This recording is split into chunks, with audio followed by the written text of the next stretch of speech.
ช่วงเย็นๆนะผมพอยังมีปลาให้เล่นครับ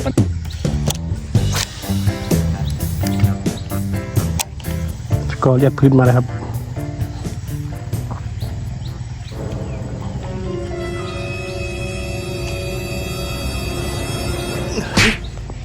ติดครับผมติดเลยเห็นไหมติดครับผมอยู่แล้ววะปลาอะไรวะปรากฏ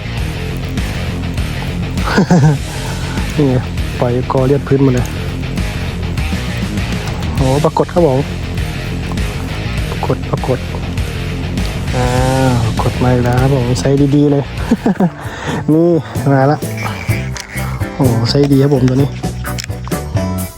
ปล่อยกระดี่จมน้ำกอเลียดน้ำมาแล้วผมนี่ครับผลงานปรากฏของเรานะครับมาแล้วครับผมแต้มแรกของเรานะช่วงเย็นๆนะผมพอยังมีปลาให้เล่นครับวันนี้โอเคหวานเจี๊ยบ